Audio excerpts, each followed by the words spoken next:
es saber esperar los vinos, los tiempos, ¿no es cierto?, de maduración. Uno va acumulando la experiencia y esto del vino realmente es como todo en la vida, muy importante. Y eso me llevó a tomar ciertas decisiones muy importantes de lo que iba a ser hoy día mi proyecto, que es Viña Candolini. Son esas pausas, esos tiempos que yo me he ido dando en la vida, que también hacen súper único este proyecto. Este es un proyecto que nace con esas pausas, con esos tiempos, sin prisas. Y en la cosecha manual tiene una gran ventaja, que uno puede ir seleccionando los racimos que quiere cosechar realmente, todos los que están en buen estado. Si hay algún racimo que no esté en buen estado, un poco deshidratado, o que las bayas estén muy disparejas unas con otras, hay muchas bayas verdes, se quedan aparte. Después ese trabajo también se vuelve a repasar en la bodega. Entonces esta es una primera selección y en la bodega se hace ya la selección definitiva. Eso es un poco lo que se hace aquí en Viña Candolini, y eso es la gran desventaja de las bodegas pequeñas, que podemos realmente separar muy bien, porque también vinificamos, tenemos cubas pequeñas donde cada cosecha es vinificada en forma separada. Entonces, seleccionamos muy bien el tiempo de cosecha, hacemos una cosecha todo manual, hacemos después el trabajo que lo podemos mostrar en la bodega, que es la selección de los racimos, y lo importante es poder vinificar, fermentar cada uno de estos cuarteles en cubas distintas, porque van a expresar algo distinto. Después ya de la fermentación empieza el proceso de crianza en barrica, y al segundo año un poco yo empiezo a jugar con el blend, con las mezclas. Yo tengo acá dos, uno a mi derecha y a mi izquierda, cuarteles muy buenas, que dan blocks que dan calidad de Cabernet Sauvignon de muy alta calidad. Pero los cosecho prácticamente casi con 3 semanas de diferencia. ¿Por qué? Porque el suelo son distintos. Uno tiene muy poco suelo y tiene, por lo tanto, la capa aluvial, la matriz aluvial muy en la superficie, la piedra aflora muy alto en la superficie. En cambio, el cuartel que estamos cosechando ahora, la piedra tiene más suelo, tiene como un suelo de 60 centímetros, por lo tanto la piedra, la matriz aluvial está un poco más profunda. Y eso hace que este cuartel madure más tarde. La uva necesita más tiempo en madurar. Ahora, cuando la uva se demora más tiempo en madurar, alcanza obviamente más azúcar, por lo tanto te da un vino con un poco más grado alcohólico. Son vinos con mucho más amplio en boca, con también aromas más de frutos más negros. En cambio, mi cuartel que cosecho antes, que es el cuartel 3, acá que tengo la mano derecha, y el 4, esos son cuarteles que cosecho 3 semanas antes. Me dan un poco menos de alcohol, te dan una fruta ácida, una fruta con berries rojos ácidos de muy alto impacto y con una estructura ácida en boca que le da una vivacidad al vino. Entonces es muy importante este juego de poder jugar con dos cuarteles, con cada uno con distintos atributos que le entregan al vino. Pero también hay espacio para los pequeños productores, para proyectos de terroir, porque la verdad había muy pocas personas focalizadas en eso. Conceptos de vinos únicos, de alta gama. Creo que Chile tiene ese potencial y descubrí un lugar que tenía ese potencial. Y es un lugar único. Cuando uno se da cuenta y toma conciencia, tú dices, acá hay un tesoro. Entonces dije, bueno, esto es lo mío. La importancia de lo que significa la palabra terroir, la influencia de las condiciones geoclimáticas, el suelo, y después la intervención cultural, el hombre, cómo interviene en este manejo. El Cabernet también, para ser un gran Cabernet, necesita lugares muy concretos. Y el lugar en Chile para ser un gran Cabernet es Maipo Andes. Este es el lugar predilecto donde el Cabernet Sauvignon se adapta, se expresa en su máximo esplendor, donde se pueden hacer entonces vinos con pertenencia del lugar. Los Cabernet de Chile nacen en esta zona. Se habla del Valle de Maipo, antiguamente.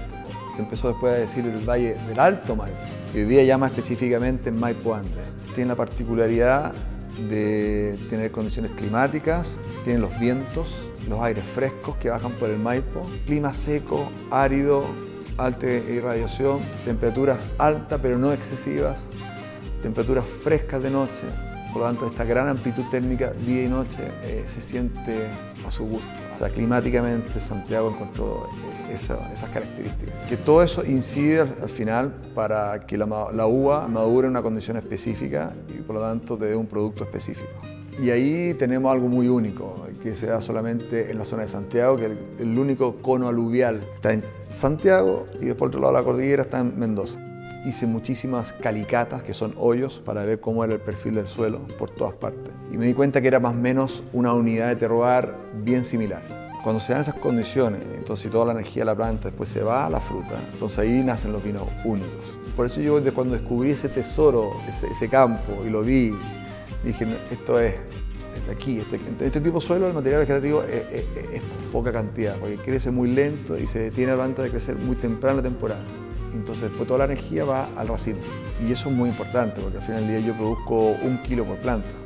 Para hacer grandes vinos, tú tienes que tener una producción muy limitada por planta. Entonces es mejor que todo lo que produce en toda la hoja, que se vayan a pocos racimos.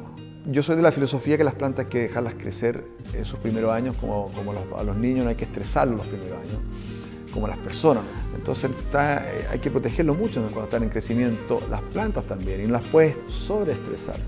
Bien, estamos ahora en la bodega, quiero mostrar un poco cómo es el proceso. Cuando llega la uva, se voltean en la mesa selección de racimo, en la primera mesa selección. Entonces ahí se hace una selección de racimos racimos muy pequeños, que vienen muy corridos, con defectos. Y después pasa ya la espalilladora, se saca el escobajo y de ahí viene una segunda mesa de selección, que están todas las bayas, que son los granos de uva.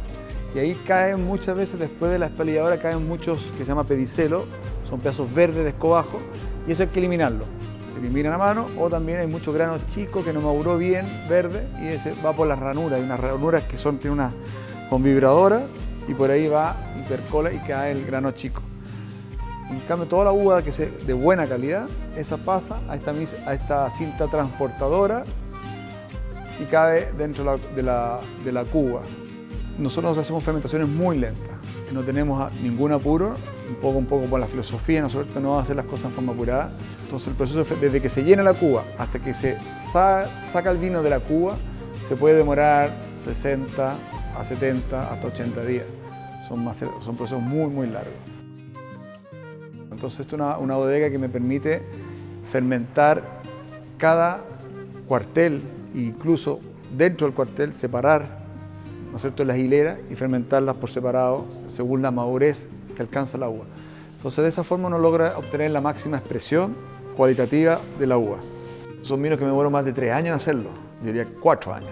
Le doy 2 años y medio prácticamente de barrica, de crianza, después 1 año de botella. 4º año recién el vino lo lanzo al mercado. En las Tres Marías, en mi vino Cabernet, lo que busco es que los vinos tengan una expresión nítida, única. O sea, que no sea nada confuso, que los aromas sean despiertos, vivos.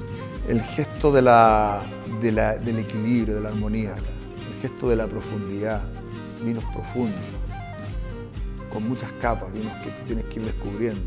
Tienen que ser vinos generosos, amables, que no ocultan nada, son vinos abiertos, porque aquí, y eso es muy lindo, es muy entretenido, son vinos que tienen peso, pero no sobrepesos.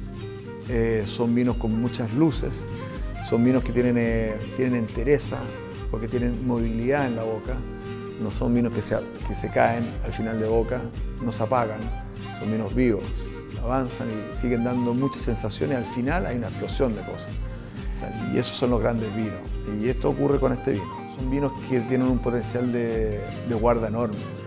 Estos son vinos que tú los puedes guardar 25 años en botella y empieza el proceso de afinamiento del vino, y eso es un afinamiento muy lento que va ocurriendo y va a llegar un minuto que va a alcanzar una plenitud.